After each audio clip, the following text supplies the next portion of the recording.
সেই সময়কার অবস্থা ছিল অত্যন্ত কষ্টের। মা ফাতেমা রাদিয়াল্লাহু আনহার ঘরে সামান্য পরিমাণও খাবার ছিল না। ছোট হাসান ও হোসাইন রাদিয়াল্লাহু আনহা মায়ের আঁচল ধরে কাঁদতে লাগল, মা, আমাদের খাবার দাও, আমরা খুব ক্ষুধার্ত। অন্যদিকে একই সময়ে কুলসুমের ঘরে আনন্দ উৎসবের আয়োজন চলছিল। সেখানে বিপুল পরিমাণ খাবার সাজানো হয়েছিল। আরবের বড় বড় ধনী ব্যক্তি, ব্যবসায়ী ও তাদের পরিবার সেখানে অংশগ্রহণ করেছিল। সেই মহাদাওয়াতে প্রিয় নবী হজরত মুহাম্মদ সাল্লাল্লাহু আলাইহি ওয়াসাল্লামও কুলসুমের বাড়িতে উপস্থিত হয়েছিলেন। তারপর কুলসুম নবী করিম সাল্লাল্লাহু আলাইহি ওয়াসাল্লামকে সালাম দিয়ে বললেন, হে আল্লাহর প্রিয়তম রাসূল, হে আমার পিতা, আপনি এসেছেন, আমরা অনেক খুশি হয়েছি, আপনি এখানে বসুন। আমরা অনেকেই জানি না কুলসুম ছিলেন ধনসম্পদের দিক থেকে অনেকটাই স্বাবলম্বী। পক্ষান্তরে মা ফাতেমার ছিলেন অত্যন্ত গরিব, কিন্তু অকান্ত গরিব হলেও তিনি দিন প্রচার ও ঈমান আমলের দিক থেকে ছিলেন অটল। কেনই বা থাকবেন না? মা ফাতেমা হলেন জান্নাতের সর্দারিনী। তিনি জান্নাতুল ফেরদাউসে সকল নারীদের প্রতিনিধিত্ব করবেন। কুলসুমের বাড়িতে বিভিন্ন রকমের খাবারের আয়োজন হতে লাগল। মহানবী সাল্লাল্লাহু আলাইহি ওয়াসাল্লাম বললেন, মা কুলসুম, তুমি তো এখানে সবাইকেই আমন্ত্রণ জানিয়েছ, সবাইকেই আমি দেখতে পাচ্ছি। শহরের বিভিন্ন লোক এখানে এসেছে তোমার মেজবানে অংশগ্রহণ করার জন্য। সবাই নিশ্চয়ই ভালোমন্দ খাবার খেয়ে এখান থেকে যাবে। নিঃসন্দেহে অনেক সুন্দর এবং ভালো একটি আয়োজন করেছ তুমি। মা কুলসুম, তুমি কাকে কাকে এখানে আমন্ত্রণ জানিয়েছ? কুলসুম বললেন, হে আমার পিতা, হে আল্লাহর রাসূল, আমি এই মেজবানে এই শহরের ধনাঢ্য সকলকে আমন্ত্রণ জানিয়েছি। আব্বাজান, শহরের সকল পণ্ডিত জ্ঞানীদের এখানে আমন্ত্রণ জানিয়েছি। নবী করিম সাল্লাল্লাহু আলাইহি ওয়াসাল্লাম তখন বললেন, তুমি সবাইকে এখানে আমন্ত্রণ করেছ, কিন্তু একজনকে তুমি আমন্ত্রণ করনি। তখন কুলসুম বললেন, কে বাবা, কাকে আমি আমন্ত্রণ করিনি? নবী করিম সাল্লাল্লাহু আলাইহি ওয়াসাল্লাম বললেন, সেটা তো তোমার অজানা হওয়ার কথা নয়, সে তো তোমার রক্তের সম্পর্ক, তোমার আপন বোন ফাতেমা। সে মুহূর্তে কুলসুম একটু চুপ করে রইলেন। ফাতেমাকে ইচ্ছা করে সে আমন্ত্রণ করেনি, কারণ ফাতেমা ছিল অনেকটাই গরিব, তার পোশাক আশাক ভালো ছিল না। কুলসুম ভেবেছিল ফাতেমা যদি এই অনুষ্ঠানে আসে তাহলে তার মান সম্মানে হানি ঘটবে, তাই তিনি আমন্ত্রণ করেননি। এদিকে কুলসুম যখন অনেক বড় মেজবানের আয়োজন করল, ভালো ভালো কোরমা পোলাওয়ের আয়োজন করল, মা ফাতেমার ছোট বোন কুলসুম শহরের সবাইকে আমন্ত্রণ করে খাওয়াচ্ছেন, তখন পক্ষান্তরে একবেলা খেতেও পারছিল না মা ফাতেমা ও তার দুই সন্তান হাসান ও হোসেন। ক্ষুধার জ্বালায় কাতরাচ্ছিল এবং বলছিল, মা, আমাদের খুবই ক্ষুধা লেগেছে, আমরা আর ক্ষুধার জ্বালা সহ্য করতে পারতেছি না, তুমি আমাদেরকে কিছু খাবার দাও। মা ফাতেমার চোখ থেকে অজস্র ধারায় পানি ঝরছিল এবং তিনি আল্লাহর কাছে বলছিলেন, হে আল্লাহ, আমার ঘরে তো কোনো খাবার নেই এবং কোনো দিলহামও নেই। এই মাসুম বাচ্চার মুখে আমি কি তুলে দিব এখন? আমি না হয় ক্ষুধার জ্বালা সহ্য করতে পারছি, কিন্তু এই মাসুম বাচ্চা দুটো ক্ষুধার জ্বালা সহ্য করতে পারছে না। মা ফাতেমার কান রচনায় আল্লাহর আরশ কেঁপে উঠল। হায় আল্লাহ, আপন বোনের বাসায় কোনো খাবার নেই, হাসান হুসাইন ক্ষুধার জ্বালায় কাতরাচ্ছে। তখনই মা ফাতেমার আপন বোন কুলসুমের বাড়িতে ভালো ভালো রান্না করা হচ্ছে, ভালো ভালো খাবারের আয়োজন করা হচ্ছে। মেজবানে অনেক মানুষ এসেছে, অনেক মানুষই দাওয়াত পেয়েছে, কিন্তু গরিব বলে মা ফাতেমাকেই দাওয়াত দিল না তার আপন বোন কুলসুম। নবী করিম সাল্লাল্লাহু আলাইহি ওয়াসাল্লাম কুলসুমকে খাবার খেতে বসার জন্য অনুরোধ করলেন এবং সে এড়িয়ে গিয়ে অন্যদিকে চলে গেলেন। এদিকে সবাই খাবার খেতে বসে পড়ল এবং খাবার চুলা থেকে উঠাতে লাগল। এদিকে কুলসুম সবকিছু তদারকি করেছেন। নবী করিম সাল্লাল্লাহু আলাইহি ওয়াসাল্লাম দুঃখ ভারাক্রান্ত মন নিয়ে দাঁড়িয়ে রইলেন। সে কি করে সেখান থেকে খাবার গ্রহণ করবেন? তার সবথেকে আদরের মেয়ে মা ফাতেমা সেখানে আসেনি। তার কলিজার টুকরো নাতি হাসান হোসাইন ক্ষুধার জ্বালায় কাতরাচ্ছিল। হায় আল্লাহ, এই নিদারুণ অসহায়ত্ব দেখে নবী করিম সাল্লাল্লাহু আলাইহি ওয়াসাল্লামের মনে অনেকটাই কষ্ট লাগল। তারপর মা ফাতেমার কাছে যখন হাসান হোসাইন ক্ষুধার জ্বালায় চিৎকার করছিল, মা ফাতেমা কোনো উপায় না পেয়ে শুধু চুলাতে গরম পানি ফুটাতে লাগলেন এবং হাসান হোসেনকে বললেন, এই তো বাবা, একটু পরেই খাবার হয়ে যাবে, তোমরা যাও পাহাড়ের কাছে গিয়ে খেলা করো, আমি রান্না হলেই তোমাদেরকে ডাকব। আসলে চুলায় তো কোনো খাবারই ছিল না, শুধুই গরম পানি ফুটাচ্ছিলেন মা ফাতেমা, কারণ ছেলেদের তো কিছু একটা বোঝাতে হবে। তার ঘরে যে কোনো খাবার নেই, সে শুধুই এই অবস্থা দেখছিলেন এবং তার চোখ থেকে অজস্র ধারায় পানি ঝরছিল। পক্ষান্তরে তার আপন বোনের বাসায় অনেক ধরনের খাবারের আয়োজন হতে লাগল। তারপর সবাইকে খাওয়ানোর জন্য কুলসুম যখন পাত্রের ধারে গেলেন, তখন সেই ঘটনা থেকে তিনি অবাক হয়ে রইলেন। কারণ তিনি যখন খাবারের দ্বারে গিয়ে খাবারের ঢাকনা একে একে তুলে দেখলেন, তিনি দেখলেন সকল খাবারই রান্না করা ভালো ভালো খাবার, পোলাও, কোরমা, মাংস সব কিছু পাথর হয়ে গিয়েছে। তিনি বললেন, হায় আল্লাহ, এ কি করে সম্ভব? এ কি করে হলো? একটু আগেই তো সকল খাবার রান্না করা হয়েছিল। খাবার রেখে আমি আমার পিতার সাথে কথা বলছিলাম। এখন সকল খাবার কিভাবে পাথর হয়ে গেল? কার অভিশাপে এমন হলো? শহরের বিভিন্ন মানুষ এখানে এসেছে, সবাই অপেক্ষা করছে। আমি যদি এখন খাবার না দিতে পারি, আমার মান সম্মান কিছুই থাকবে না। এই কথা ভাবতে ভাবতে কুলসুম দৌড়ে মহানবী সাল্লাল্লাহু আলাইহি ওয়াসাল্লামের কাছে গেলেন। তিনি তার পিতাকে বললেন, হে আমার পিতা, আমি এখন কি করব? আমার অনেক বড় বিপদ হয়ে গেছে। এমন কেন হলো আমি কিছুই ভেবে পাচ্ছি না। মহানবী হযরত মুহাম্মদ সাল্লাল্লাহু আলাইহি ওয়াসাল্লাম তার মেয়ে কুলসুমকে বললেন, কেন মা, কি হয়েছে? তোমাকে এত হতাশাগ্রস্ত রাখছে কেন? আমাকে খুলে বলো। কুলসুম বললেন, আমি যে খাবারের আয়োজন করেছিলাম, যে খাবার বাবুর্চিরা রান্না করছিল, সকল খাবারই প্রায় হয়ে গিয়েছিল। আমি যখন আপনার সাথে কথা বলে সকলকে খাবার দেওয়ার জন্য তদারকি করার জন্য খাবারের পাশে গেলাম এবং গিয়ে খাবারের পাত্র একে একে উঠাতে লাগলাম, আমি দেখলাম সকল খাবারই একে একে কয়লায় পরিণত হয়ে গিয়েছে। এখন আমি কি খাওয়াবো? এই আমন্ত্রিত অতিথিদের আমি কি বলবো? এত বড় মেজবানে শহরের ধনী ব্যক্তিরা, জ্ঞানী ব্যক্তিরা উপস্থিত হয়েছে। আমি যদি এখন তাদের খাবার দিতে না পারি, তাহলে আমার মানসম্মান কিছুই থাকবে না। আপনি আমাকে সাহায্য করুন, আমি এখন কি করতে পারি? নবী করিম সাল্লাল্লাহু আলাইহি ওয়াসাল্লাম সবকিছুই বুঝতে পারলেন এবং তিনি বললেন, মা কুলসুম, তুমি অনেক বড় ভুল করে ফেলেছ, যে ভুলে আল্লাহর আরশ কেঁপে গিয়েছে।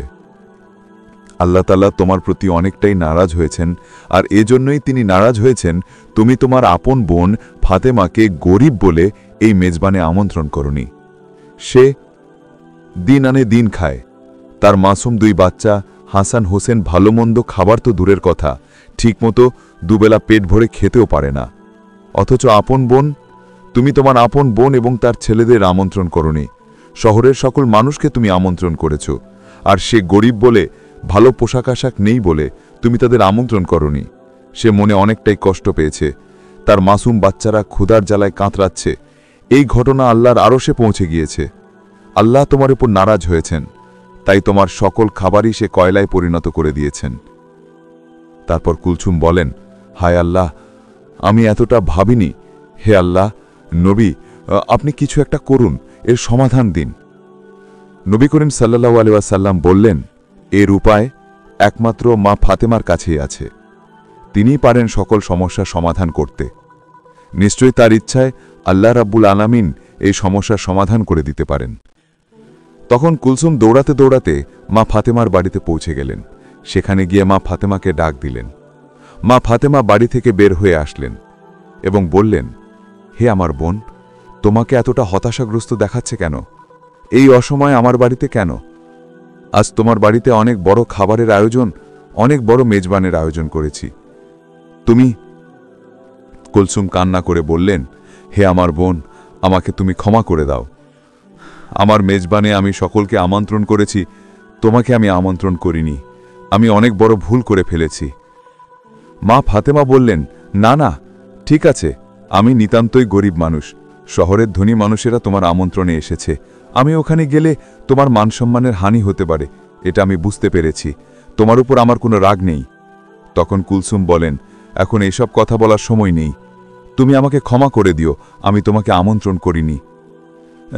আমন্ত্রণ করিনি বিদায় আল্লাহ রাব্বুল আলামিন আমার উপর নারাজ হয়েছেন। আমি যখনই সবাইকে খাবার দিতে যাব, তখন দেখি আমার সকল খাবারই কয়লায় পরিণত হয়ে গিয়েছে। তুমি এখনই সেখানে চলো। আমার পিতা নবী করিম সাল্লাল্লাহু আলাইহি ওয়াসাল্লামও সেখানে রয়েছে। হে আমার বোন, তুমি যদি ওখানে উপস্থিত না হও তাহলে এই সমস্যার সমাধান হবে না, এবং আমি শহরে কাউকেই খাবার দিতে পারবো না। তারা সকলে সেখানে উপস্থিত হয়েছে। তাদের কাউকে খাবার দিতে না পারলে তোমার আপন বোন কুলসুমের মানসম্মান কিছু থাকবে না। এই কথা শুনে মা ফাতেমা বললেন, ঠিক আছে। তুমি আমার কষ্টের কথা বুঝতে পেরেছি।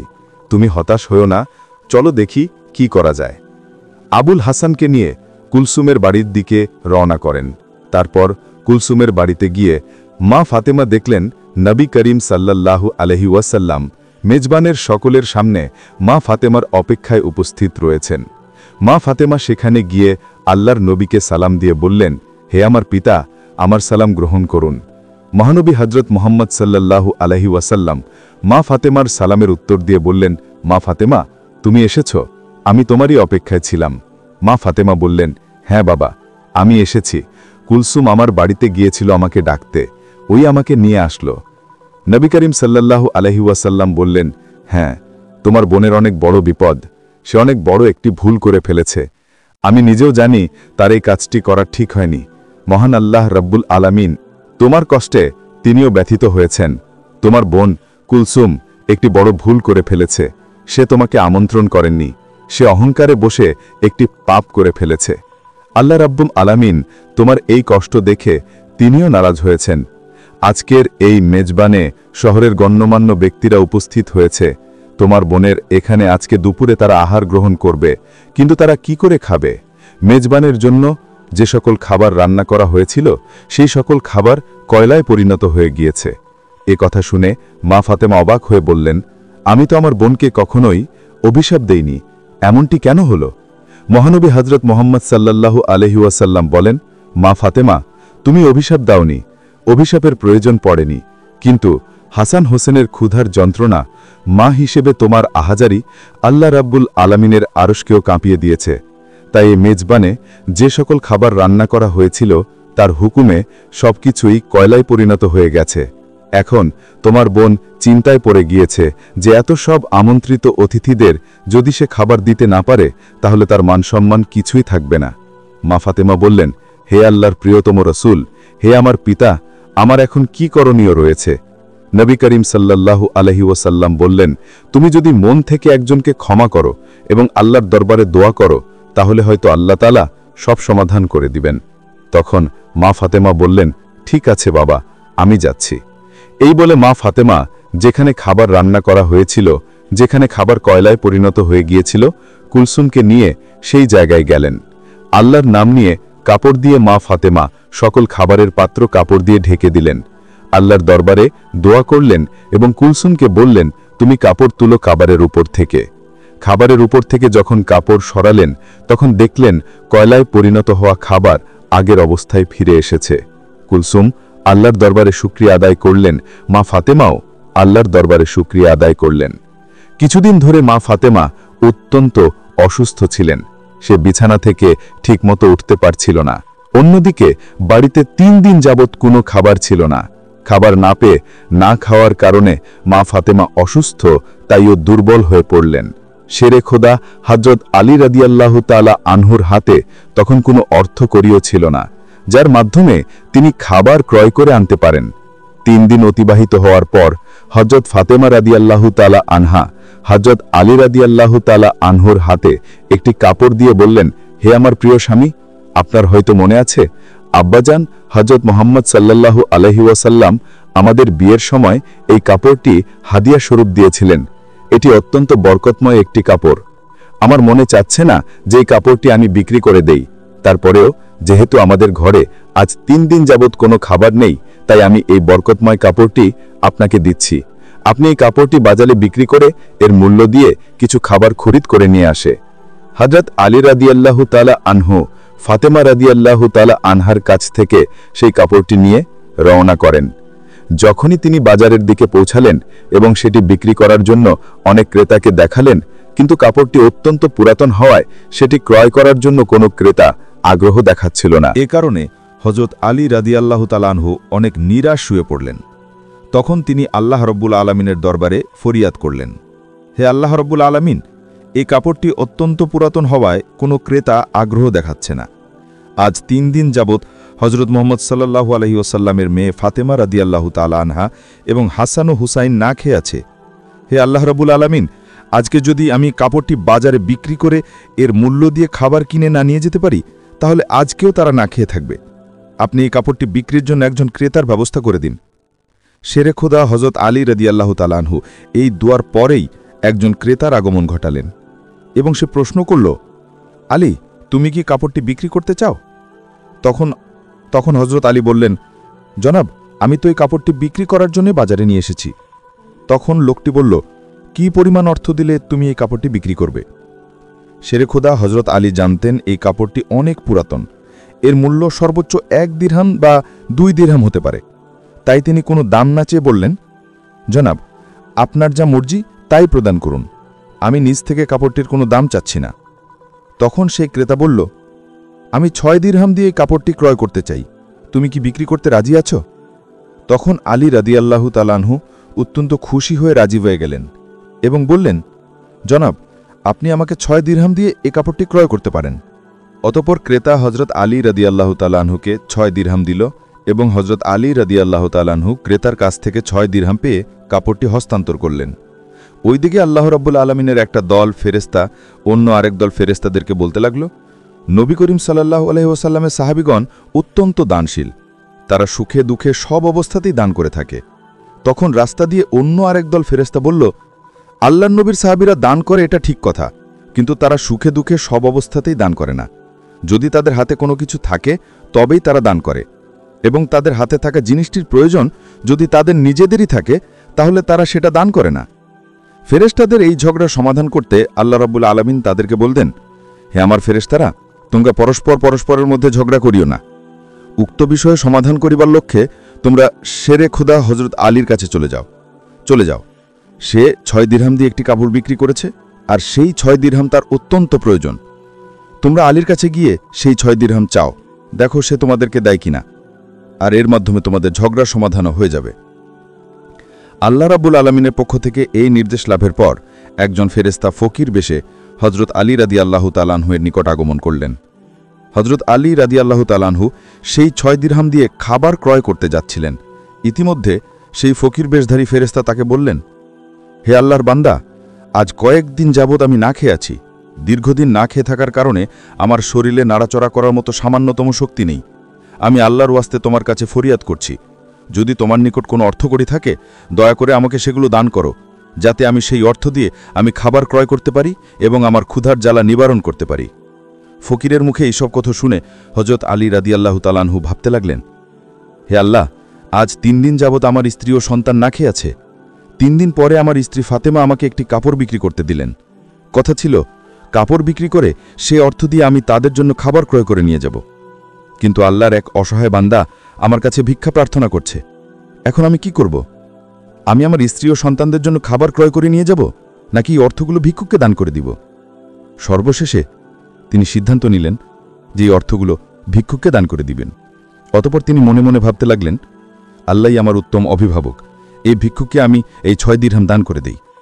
তখন তিনি সেই 6 দিরহাম ভিক্ষুককে দান করে দিলেন। এরপর তিনি অত্যন্ত চিন্তিত ও পেরেশান মনে সামনে চলতে লাগলেন। ইতিমধ্যে দেখা গেল এক ব্যক্তি হজরত আলী রাদিয়াল্লাহু আনহুর কাছে একটি লাল ঘোড়া নিয়ে আসলো এবং বলল, হে হজরত আলী রাদিয়াল্লাহু আনহু, আপনি কি আমার কাছ থেকে এই লাল ঘোড়াটি ক্রয় করতে চাচ্ছেন? হজরত আলী বললেন, জনাব, আমি কিভাবে আপনার কাছ থেকে এই ঘোড়াটি ক্রয় করব? আমার কাছে কোনো অর্থকড়িও নেই। তখন সেই ব্যক্তি বলল, হে আলী, আমি আপনার কাছে বাকিতে এই ঘোড়াটি বিক্রি করব। আপনি এই ঘোড়াটি নিয়ে ব্যবসা করুন, তারপর ব্যবসায় লাভ হলে আমার মূল্য আমাকে দিয়ে দিবেন। হজরত আলী রাদিয়াল্লাহু আনহু ভাবছেন, যেহেতু তিনি আমার কাছে ঘোড়াটি বাকিতে বিক্রি করতে চাচ্ছেন, তাহলে আমার নিতে সমস্যা কোথায়? তারপর হজরত আলী রাদিয়াল্লাহু আনহু বললেন, আপনি কত দিরহামের বিনিময়ে এই ঘোড়াটি বিক্রি করবেন? সেই ব্যক্তি বলল, আমি 100 দিরহামের বিনিময়ে এই ঘোড়াটি আপনার কাছে বিক্রি করলাম। হজরত আলী রাদিয়াল্লাহু তাআলা আনহু 100 দিরহামের বিনিময়ে তার কাছ থেকে সেই ঘোড়াটি ক্রয় করলেন। এরপর ঘোড়াটি বিক্রি করার জন্য বাজারে নিয়ে গেলেন। হজরত আলী রাদিয়াল্লাহু আনহু যখন সেই ঘোড়াটি বিক্রি করার জন্য বাজারে নিয়ে এলেন, তখন এক ব্যক্তি এসে তাকে জিজ্ঞাসা করলেন, হে আলী, আপনি কি এই ঘোড়াটি বিক্রি করতে চান? তখন হজরত আলী বললেন, ভাই, আমি তো এই ঘোড়াটি বিক্রি করার জন্যই বাজারে নিয়ে এসেছি। সেই লোকটি বললেন, আপনি কত দিরহামের বিনিময়ে ঘোড়াটি বিক্রি করতে চান? আলী রাদিয়াল্লাহু আনহু নিজে থেকে কোনো দাম না বলে সেই লোকটিকে বললেন, আপনি কত দিরহামের বিনিময়ে ঘোড়াটি ক্রয় করতে পারবেন? তখন সেই ব্যক্তি বলল, আমি 160 দিরহামের বিনিময়ে আপনার কাছ থেকে এই ঘোড়াটি ক্রয় করতে চাই। তখন হজরত আলী রাদিয়াল্লাহু আনহু চিন্তা করলেন, আমি তো এই ঘোড়াটি 100 দিরহামের বিনিময়ে ক্রয় করেছি, আর তিনি আমাকে মূল্য পরিশোধ করতে চাচ্ছেন 160 দিরহাম। অতএব এখানে আমার 60 দিরহাম লাভ হবে। তখন হযরত আলী রাদিয়াল্লাহু আনহু বললেন, ভাই, আমি আপনার কাছে 160 দিরহামের বিনিময়ে এই ঘোড়াটি বিক্রি করে দিলাম। সে ব্যক্তি হযরত আলী রাদিয়াল্লাহু আনহুর কাছ থেকে 160 দিরহাম দিয়ে হযরত আলী রাদিয়াল্লাহু তাআলা আনহুর কাছ থেকে ঘোড়াটি ক্রয় করলেন। হযরত আলী রাদিয়াল্লাহু আনহু তখন যার কাছ থেকে ঘোড়াটি ক্রয় করেছিলেন তাকে 100 দিরহাম পরিশোধ করার পরেও তার কাছে রয়ে গেল 60 দিরহাম। তিনি 6 দিরহাম আল্লাহর রাস্তায় দান করেছিলেন। আল্লাহ রাব্বুল আলামিন তাকে 10 গুণ বৃদ্ধি করে তাকে 60 দিরহাম দিয়ে দিলেন। অতঃপর 60 দিরহাম পাওয়ার পর হযরত আলী বিপুল সংখ্যক খাবার ক্রয় করে বাড়ির দিকে রওনা করেন।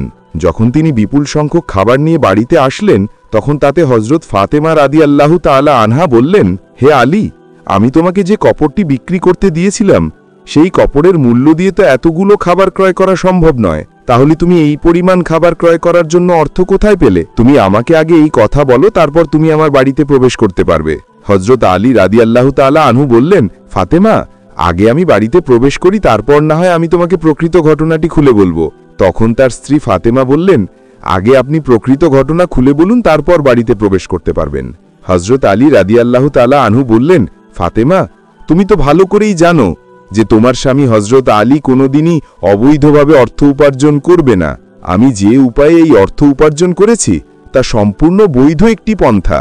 অতএব এ ব্যাপারে সন্দেহ করার তোমার কোনো কারণ নেই। কিন্তু হযরত ফাতেমা হযরত আলী রাদিয়াল্লাহু তাআলা আনহুর এই কথাগুলো তেমন একটা বুঝতে চাইলেন না।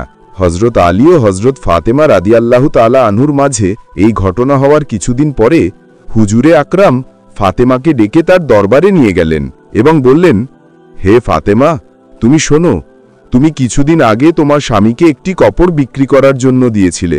হযরত আলী সেই কাপড় বিক্রি করে তোমার জন্য অনেক খাবার কিনে নিয়ে এসেছিল, কিন্তু তুমি সন্দেহ করেছিলে আলী এই খাবারগুলো বৈধ পথে উপার্জন করেছে কিনা। এজন্য তুমি তোমার স্বামীকে ঘরে প্রবেশ করতে দাওনি এবং তাকে বিভিন্ন প্রশ্ন করার মাধ্যমে তার মনে কষ্ট দিয়েছিলে। অথচ তুমি জানতে তোমার স্বামী হযরত আলী কোনোদিন কোনো অবৈধভাবে কোনো অর্থ উপার্জন করতে পারে না। হে ফাতেমা, তুমি যখন সেই কাপড়টি হযরত আলীকে বিক্রি করতে দিয়েছিলে তখন হযরত আলী কোনো ক্রেতা খুঁজে পাচ্ছিল না। তখন আল্লাহ রাব্বুল আলামিন তার ফেরেশতা মিকাইল আলাইহি ওয়াসাল্লামকে তোমার কাপড় ক্রয় করতে পাঠিয়েছিলেন। তখন আল্লাহর ফেরেশতা মিকাইল সেই কাপড়টি 6 দিরহামের বিনিময়ে হযরত আলীর কাছ থেকে ক্রয় করেছিলেন। এরপর আল্লাহর আরেকজন ফেরেশতা এসে আলীর কাছ থেকে সেই 6 দিরহাম ভিক্ষা প্রার্থনা করেন। আলী সেই 6 দিরহাম আল্লাহর রাস্তায় তাকে দান করে দেয়। অতঃপর আলী চিন্তিত অবস্থায় বাড়ি ফিরে আসছিল। এমন সময় হযরত জিব্রাইল আলাইহি ওয়াসাল্লাম তার কাছে একটি লাল ঘোড়া 100 দিরহামের বিনিময়ে বাকিতে বিক্রি করেন। আলী সেই ঘোড়াটিকে নিয়ে বাজারে যায় এবং হযরত ইসরাফিল আলাইহি ওয়াসাল্লাম তার কাছ থেকে সেই ঘোড়াটি ক্রয় করেন। আল্লাহ রাব্বুল আলামিন আলীকে 6 দিরহাম দানের বিনিময়ে তাকে 10 গুণ বৃদ্ধি করে তাকে 60 দিরহাম প্রদান করেন এবং সেই অর্থগুলি দিয়ে আলী তোমার জন্য খাবার ক্রয় করে নিয়ে গিয়েছিল। হে ফাতেমা, শুনে রেখো, যে কাপড়টি আলী বিক্রি করেছিল সেই কাপড়টি আল্লাহ তাআলা জান্নাতে সংরক্ষিত রেখেছেন। এমনকি যে ঘোড়াটি দিয়ে আলী ব্যবসা করেছিল সেই ঘোড়াটিও আল্লাহ রাব্বুল আলামিন জান্নাতে সংরক্ষিত রেখেছেন। কাল কিয়ামতের দিন যখন তুমি জান্নাতে প্রবেশ করবে তখন তুমি সেই ঘোড়ার উপরে থাকবে এবং সেই কাপড়টি হবে ঘোড়ার লাগাম, আর সেই লাগামটি ধরে রাখবে উক্ত কাঠুরিয়ার স্ত্রী। লাগামটি ধরে রাখার কারণেই সে তোমার আগে জান্নাতে প্রবেশ করবে আর তুমি পরে প্রবেশ করবে।